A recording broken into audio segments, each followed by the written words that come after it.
Elvis Yadav को लेकर तमाम तरीके के सवाल लोगों के जहन में, खास तौर से उसके फैन भी ये जानना चाहते हैं कि आखिर एल्विस यादव की जमानत कब होगी, क्योंकि काफ़ी लंबी जांच के बाद नोएडा पुलिस ने एल्विस यादव को जेल भेजा है और एक एनडीपीएस एक्ट की जो धारा है वो और बढ़ाई है। उसी पर बातचीत करने के लिए एडवोकेट भरत सिसोदिया जी हमारे साथ मौजूद हैं, जो ऑन रिकॉर्ड सुप्रीम कोर्ट के वकील हैं। इन्हीं से जानेंगे कि क्या है इन धाराओं के मायने और कब तक जमानत मिलेगी या कितनी सज़ा हो सकती है।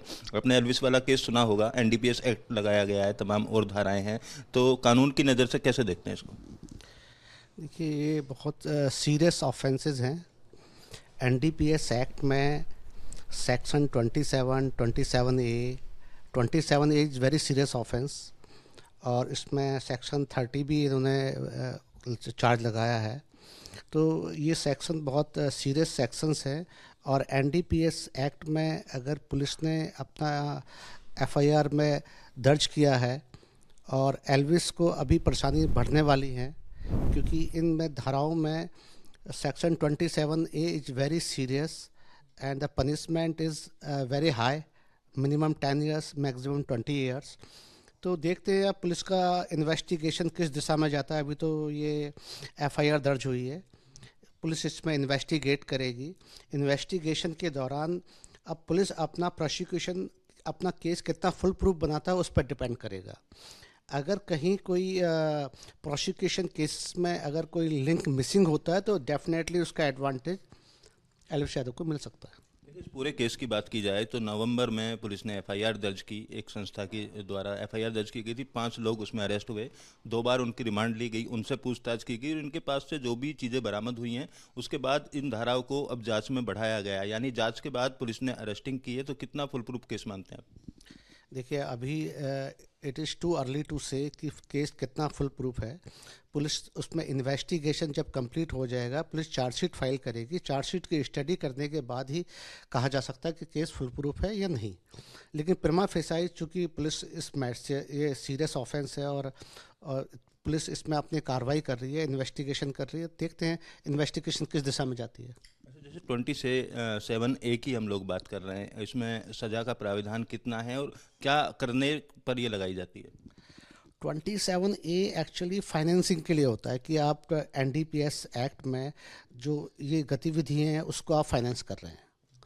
इस सिलसिले में इस फाइनेंसिंग को बहुत सीरियस ऑफेंस माना गया है, और सीरियस ऑफेंस इस मानते हुए इसमें बहुत हाईएस्ट पनिशमेंट है, मिनिमम 10 ईयर्स, मैक्सिमम 20 ईयर्स। तो देखिए, ये तो कानून का प्रावधान है। अच्छा, वन जीव अधिनियम के तहत भी एक धारा लगाई गई है कि किसी भी वन्य प्राणी के साथ में इस तरीके से छेड़छाड़ नहीं की जा सकती। कुछ वीडियो भी वायरल हुई हैं, तो उस केस में भी कुछ मुश्किलें बढ़ सकती हैं? बिल्कुल बढ़ सकती है, बिल्कुल बढ़ सकती है, क्योंकि जो उसमें जो एविडेंसेस हैं, रिकॉर्डेड वीडियोस हैं, उनको कॉरबोरेट होंगे, लेकिन वो तो प्रिमा फेसाई चार्जेस उसके खिलाफ जा रहे हैं। अच्छा, जैसे अभी पुलिस ने गिरफ्तार करके जेल भेजा है, तो इसमें जमानत का जो प्रोसेस होता है, तो डिस्ट्रिक्ट कोर्ट जमानत दे देता है या हायर कोर्ट में जाना पड़ता है? बाकी और केस की अगर बात की जाए तो किस तरीके का आपको लग रहा है इसमें? देखिए, इसमें एनडीपीएस में कुछ सेक्शंस बेलेबल हैं। बेलेबल ऑफेंस में तो बेल सिक्योर करना इजी हो जाता है, इट्स मैटर ऑफ राइट है। लेकिन इसमें एल्विस वाले मैटर में सीरियस चार्जेस हैं, सेक्शन नॉन बेलेबल सेक्शंस लगाए गए हैं, और तो नॉन बेलेबल सेक्शन में खासकर 27A is a very serious offence. तो बेल, हालांकि स्पेशल कोर्ट कॉन्स्टिट्यूट होता है ऐसे एनडीपीएस मैटर में डिस्ट्रिक्ट कोर्ट लेवल पर, तो वो बेल ग्रांट कर सकते हैं, subject to discretion of the जजेस, कि जज उस हालात में बेल एप्लीकेशन जब उनके सामने जाएगी वो क्या चीज़ देखते हैं कि जो बेल ग्रांट करना उचित समझा जाए। अच्छा, पुलिस की इन्वेस्टिगेशन भी बेल के पीछे वजह होती है। अगर इन्वेस्टिगेशन पुलिस की सही होगी तो बेल मिलने में मुश्किल होगी? हाँ, देखिए, अभी इनिशियल स्टेज पे बेल के कोई चांसेस नहीं लगते, क्योंकि पुलिस की इन्वेस्टिगेशन ऑनगोइंग है, ऑफेंसेस बहुत सीरियस हैं। तो आई डोंट थिंक कि Elvish Yadav would able to secure bail at this stage. अभी कुछ समय लगेगा उसको। जब इन्वेस्टिगेशन पूरी हो जाएगी, चार्जशीट पुलिस फाइल कर देगी, तो शायद बेल के चांसेस उस स्टेज पर बनेंगे। बाकी डिपेंड करता है प्रोसिक्यूशन के फुल प्रूफ एविडेंसेस पर, इन्वेस्टिगेशन पर, और कहीं वो लूप होल छोड़ते हैं तो एलविस यादव को बेनिफिट मिल सकता है उस चीज़ का। अच्छा, एक चीज़ और, जैसे कोई भी व्यक्ति जेल जाता है तो उसके खिलाफ एक से अधिक अगर मामले दर्ज हो तो सभी में जमानत लेनी होगी? हाँ, मतलब जमानत तो सभी में ली जाएगी, सारे सेक्शंस में ली जाएगी। जैसे नोएडा पुलिस ने एक एफआईआर दर्ज की, ये सेक्शन बढ़ाए एनडीपीएस एक्ट के। इससे पहले गुरुग्राम में एक एफआईआर दर्ज है मारपीट की, तो उस वाले केस की भी जमानत मिलने के बाद ही बाहर आ पाएगा? देखिए, अभी इस केस की जमानत मिलने के बाद, हरियाणा पुलिस कभी भी फॉर्मल अरेस्ट कर सकती है उसको। अगर मान लो यहाँ से जमानत मिल भी जाती है और वो कोर्ट से, उससे बाहर आता है, जमानत पे बाहर आता है, तो हरियाणा पुलिस किसी भी स्टेज पर उसको फॉर्मल अरेस्ट कर सकती है।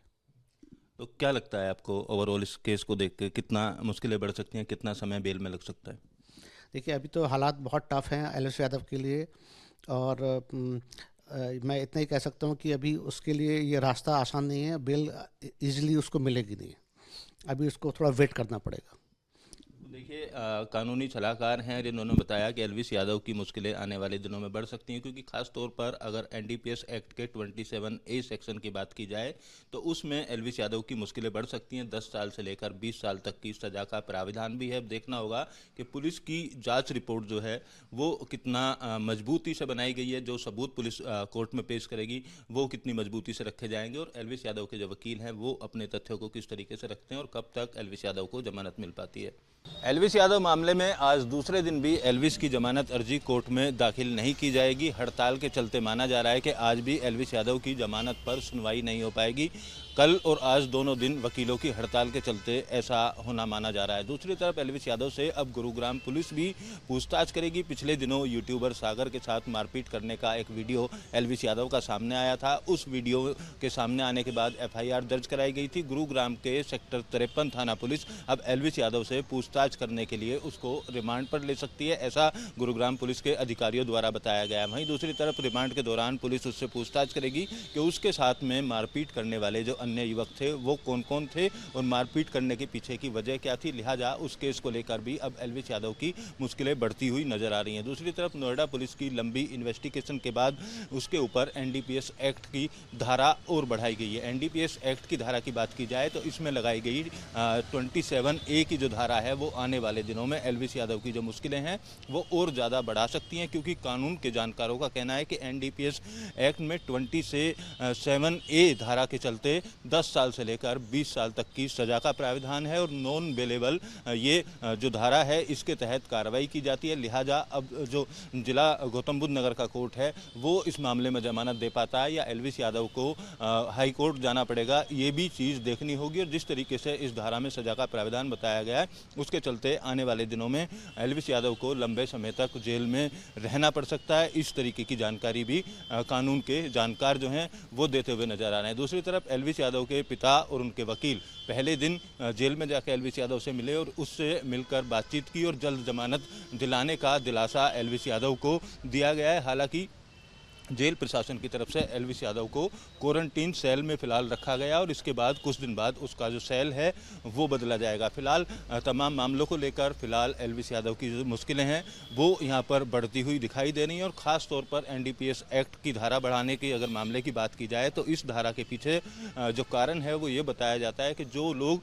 नशे की तस्करी या करने वाले जो लोग हैं उनको फाइनेंस करते हैं, उनको संरक्षण देते हैं, ऐसे लोगों के खिलाफ एनडीपीएस एक्ट में 27A धारा को लगाया जाता है। एनडीपीएस की धारा 30-20 में लगाई गई है, धारा 27 भी लगाई गई है। लिहाजा पिछला जो मुकदमा दर्ज किया गया था उसमें 120B के साथ सांपों की तस्करी करना यानी वन जीव अधिनियम एक्ट का भी उल्लंघन यहाँ पर साफ तौर पर पाया गया है, क्योंकि कई जो वीडियो हैं वो एलविस यादव की सांप के साथ फिल्माई गई थी और उन तमाम वीडियो को लेकर भी जो वन जीव अधिनियम एक्ट है उसके तहत कानून का शिकंजा एलविस यादव पर कसता हुआ नजर आएगा। कोई भी वीडियो फिल्माने के लिए किसी भी वन्य जीव का इस तरीके से इस्तेमाल नहीं किया जाता है कानूनन। लिहाजा उसको लेकर अब एलविस यादव के साथ साथ उस वीडियो में जो अन्य लोग दिखाई दे रहे हैं उनको भी पूछताछ के लिए बुलाया जा सकता है। जिस तरीके से पिछले दिनों हरियाणवी सिंगर का नाम सामने आया था तो हो सकता है आने वाले दिनों में उसकी भी मुश्किलें बढ़ सकती हों। फिलहाल देखना होगा अब एलविस यादव कब तक जेल के अंदर रहेगा और कब उसको जमानत मिल पाती है। सांप के जहर का नशा, कानून ने शिकंजा कसा। ओटीटी बिग बॉस का विनर एल्विश यादव, नाम आपने सुना होगा, चेहरा भी देखा होगा और मुमकिन है कि आप इसे सोशल साइट्स और ब्लॉग्स पर फॉलो भी करते होंगे। अगर आपका जवाब हां है तो फिर आप इसके कारनामों से भी अच्छी तरह वाकिफ होंगे। सांप के जहर की तस्करी के लिए बदनाम इस यूट्यूब इन्फ्लुएंसर ने जितनी शोहरत एक शो में कमाई, उतनी ही शिद्दत से इसने अपनी बदनामी को ढकने की भी कोशिश की। लेकिन अब पुलिस का दावा है कि एल्विश यादव के खिलाफ गिरफ्तारी के लिए पर्याप्त सबूत है, इसलिए उसे गिरफ्तार करके सूरजपुर कोर्ट में पेश किया गया, जहां से उसे 14 दिन की न्यायिक हिरासत में भेज दिया गया। लेकिन प्रश्न यह है कि एल्विश यादव के खिलाफ कार्रवाई में इतना समय क्यों लगा? पूर्व से पंजीकृत अभियोग जिसमें आईपीसी और वाइल्ड लाइफ प्रोटेक्शन एक्ट के तहत अभियोग पंजीकृत हुआ था, उसी क्रम में साक्ष्य संकलन की कार्रवाई चल रही थी। आज पूछताछ के लिए बुलाया गया था। पूछताछ के क्रम में इनके विरुद्ध साक्ष्य पाए जाने के आधार पर माननीय न्यायालय के समक्ष आज प्रस्तुत किया जा रहा है। यानी पुलिस के पास अब पर्याप्त सबूत हैं, जो कोर्ट में एल्विश यादव को एनडीपीएस एक्ट और वन्य जीव अधिनियम के तहत गुनहगार साबित कर सकते हैं। जबकि इसके पहले नोएडा के सेक्टर 49 में एल्विश यादव के खिलाफ दर्ज केस में आईपीसी और वाइल्ड लाइफ प्रोटेक्शन एक्ट के तहत ही केस दर्ज हुआ था, जिसमें एक लंबी प्रक्रिया के बाद एनडीपीएस एक्ट की धाराएं बढ़ी और पुलिस ने केस मजबूत करके एल्विश को कोर्ट में पेश किया। जी, वो साक्ष्य के क्रम में एनडीपीएस की धाराओं में बढ़ोतरी हुई। अब प्रश्न यह है कि जब एल्विश यादव एक फेमस यूट्यूबर था, उसने सोशल प्लेटफॉर्म पर अपना चेहरा स्टेबल कर लिया था, तो आखिर ऐसा क्या हुआ जिसने उसे स्नैक पॉइजन ड्रग का तस्कर बना दिया? इसका जवाब अभी पुख्ता तौर पर नहीं मिलता, लेकिन इस केस की हिस्ट्री कुछ इशारा जरूर करती है। क्या है ये हिस्ट्री, इसे भी समझ लीजिए। रेव पार्टी का स्याह सच, पैसा और नशे की लत। रेव पार्टी के नाम से आप वाकिफ होंगे, एक ऐसी पार्टी जिसमें पैसा और नशा पानी की तरह बहता है। रईस परिवार के वो लोग जो नए नए घातक नशे के शौकीन होते हैं, उनके लिए इस तरह की पार्टी जन्नत से कम नहीं होती। वो पैसे फेंकते हैं और मनचाहा नशा करते हैं, वो भी बेहद गोपनीय तरीके से। कई बार ऐसी पार्टीज पर पुलिस का छापा पड़ा है, बड़े खुलासे भी हुए हैं। हालांकि एक वो दौर भी था जब ज्यादातर चेहरे पैसों के जोर पर उजागर नहीं हो पाते थे, लेकिन अब दौर बदल गया है। इसलिए नाम और चेहरा पैसे की कितनी भी धौंस क्यों ना दिखाए, उसका बच पाना मुश्किल हो गया है। ऐसा ही एक चेहरा बन गया है Elvish Yadav, big boss fame और यूट्यूब इन्फ्लुएंसर, जो कानून के शिकंजे में फंस गया, लेकिन नशा करने के आरोप में नहीं, बल्कि नशे का कारोबार करने के आरोप में, वो भी भारत की सबसे जहरीली प्रजाति के सांप करैत के जहर का। सुनने में थोड़ा अजीब लगेगा, लेकिन ये सच है। इस वक्त जयपुर लैब से रिपोर्ट आई थी, उसके बाद नोएडा पुलिस की जो चार्जशीट है, उस चार्जशीट को लगातार तैयार किया जा रहा था और इस केस में गिरफ्तार सभी आरोपियों के बयानों को आधार मानते हुए एल्विश यादव से तकरीबन 1.5 घंटे तक पूछताछ की गई। और पूछताछ के बाद जब पुलिस अधिकारी उसके सवालों के जवाब से असंतुष्ट नजर आए तो उसको गिरफ्तार किया। गिरफ्तार करने के बाद मेडिकल कराया और उसके बाद एल्विश यादव को सूरजपुर कोर्ट में पेश किया। सूरजपुर कोर्ट में सुनवाई के बाद एल्विश यादव की दलील या नोएडा पुलिस की जो जाँच रिपोर्ट थी उसको रखा गया था, जिसमें मजिस्ट्रेट द्वारा एल्विश यादव को 14 दिन के लिए न्यायिक हिरासत में भेज दिया गया है। दरअसल पिछले वर्ष 1 नवंबर को नोएडा पुलिस ने एल्विश यादव के खिलाफ एक मामला दर्ज किया था। मामले में एल्विश यादव पर आरोप था कि वो रेव पार्टीज में जहरीले सांपों का जहर सप्लाई करता है। इस आरोप की पृष्ठभूमि थी एल्विश यादव की एक ऐसी तस्वीर जिसमें वो जिंदा करैत सांप के साथ दिखा था, जिसके बाद मेनका गांधी की संस्था पीपल्स फॉर एनिमल्स ऑर्गेनाइजेशन ने एल्विश के खिलाफ एफआईआर की। नोएडा के सेक्टर 49 में दर्ज हुई रिपोर्ट में कहा गया कि एल्विश जिंदा सांपों के साथ दिल्ली एनसीआर के एक फार्म हाउस में वीडियो शूट कराता है और इन्हीं जगहों पर आयोजित रेप पार्टियों में इन सांपों के जहर का इस्तेमाल नशे के लिए किया जाता है।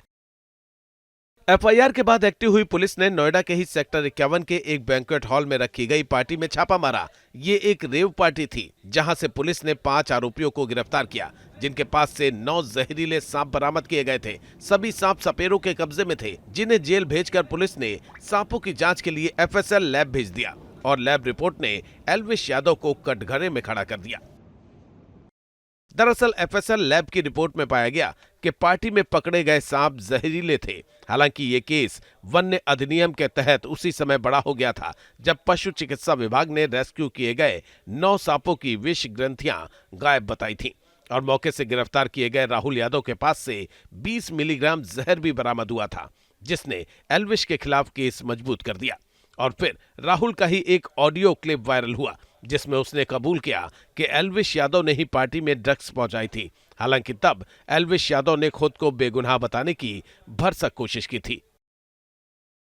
पर नोएडा के सेक्टर 20 थाने में इस केस से जुड़ी तफ्तीश शुरू हो गई और एल्विश यादव पर शिकंजा कसता चला गया, जिसमें एनडीपीएस एक्ट की धारा जोड़कर एल्विश यादव पर पूरी तरह शिकंजा कस दिया गया। अब प्रश्न यह है कि रेव पार्टीज में घातक नशीली दवाओं का इस्तेमाल कैसे होता है, ये तो सभी जानते हैं, लेकिन जहरीले सांपों के जहर का नशा आखिर कैसे होता है, इस संबंध में कोई पुख्ता तरीका नहीं बताया गया है। लेकिन जिस तरीके के बारे में खुलासा हुआ है वो बेहद घातक है। एक रिपोर्ट के अनुसार पहले सांप को किसी केमिकल का इंजेक्शन दिया जाता है। इस इंजेक्शन का असर सांप पर होने के बाद उससे जीभ पर कटवाया जाता है। जहर के न्यूरोटॉक्सिन्स नर्वस सिस्टम पर असर डालते हैं। इस असर से नर्व सिग्नल का ट्रांसमिशन प्रभावित होता है और नर्व सिस्टम पर पड़े असर के शरीर पर दिखने वाले लक्षण को नशा मान लिया जाता है। सोच से बिल्कुल परे और भयावह, लेकिन अभी तक सांप के जहर से नशा करने का खुलासा इसी तरह हुआ है जो बेहद घातक है। यानी गैर कानूनी नशे वाली पार्टीज में अब अमानवीयता भी होने लगी है। इंसानों के दिमाग और शरीर के लिए घातक जहर को भी नशे के रूप में इस्तेमाल किया जा रहा है, वो भी 1 हफ्ते तक नशे में रहने के लिए। और इसके कारोबार के आरोप में यूट्यूबर एल्विश यादव बुरी तरह घिर गया। खुलासा यह है कि एल्विश यादव की इन पार्टीज में बदरपुर से सांप लाए जाते थे और इन जहरीले सांपों के इंतजाम की जिम्मेदारी राहुल यादव पर थी, जो डिमांड के अनुसार सपेरों से लेकर ट्रेनर और बाकी चीजें प्रोवाइड करवाता था और पर्दे के पीछे इसे ऑपरेट करता था एल्विश यादव। लेकिन प्रश्न यह है कि असाधारण नशा कितना घातक है। सांप का जहर जब नर्व सिग्नल के ट्रांसमिशन को प्रभावित करता है तब मांसपेशी में कमजोरी के साथ मानसिक असर भी पड़ता है। सांप के जहर में मिले रसायन दिमाग में रक्त प्रवाह रोक सकते हैं, यानी जहर का नशा इंसान को कोमा में डाल सकता है और स्नेक बाइट नशा कुछ ही मिनटों में दिल धड़कना भी रोक सकता है। एल्विश यादव पर इसी तरह के जहर को नशे के रूप में सप्लाई करने का आरोप है, यानी सेरोटोनिन, ब्रेडिकिनिन जैसे घातक रसायन का नशा कराने जैसा असामान्य काम, जो मौत की पार्टी से कम नहीं है, इंसान और सांप के लिए भी। लेकिन ये जहरीली पार्टी ऑर्गेनाइज कैसे होती है? दरअसल रेव पार्टीज धनी परिवार के ड्रग एडिक्ट्स के लिए ऑर्गेनाइज होती है। इस तरह की पार्टीज में शराब, ड्रग्स और सेक्स का कॉकटेल होता है। गैर कानूनी गतिविधि के कारण इसे गोपनीय तरीके से आयोजित किया जाता है और धनी परिवार के युवा इन पार्टीज पर नशे के लिए जमकर पैसा उड़ाते हैं। कई बार धनी युवा नए किस्म के ड्रग्स को टेस्ट करने के लिए भी इन पार्टीज में शामिल होते हैं और इस तरह की पार्टीज के इनविटेशन भी उन्हें कोड वर्ड में मिलते हैं। ज्यादातर रेव पार्टीज सर्किल में शामिल लोग ही करते हैं और इस सर्किल में जब जान पहचान के लोग जुड़ते हैं तो इस तरह की पार्टीज का विस्तार भी होता है। आमतौर पर रेव पार्टीज के लिए सर्किल का व्हाट्सएप ग्रुप होता है और इस ग्रुप में पार्टी का ऑर्गेनाइजर जुड़ा नहीं होता। ऑर्गेनाइजर का ग्रुप अलग होता है जिनकी जिम्मेदारियां बटी होती हैं। सर्किल ग्रुप कोड वर्ड में ही अपनी अपनी डिमांड रखते हैं जिसे ऑर्गेनाइजर तक किसी दूसरे माध्यम से पहुंचाया जाता है और कोड वर्ड में ही snake poison, drugs, escort service से लेकर तमाम चीजों की सुविधा रेव पार्टी में हो जाती है, जिसे ऑर्गेनाइज करने का भी आरोप एल्विश यादव पर है।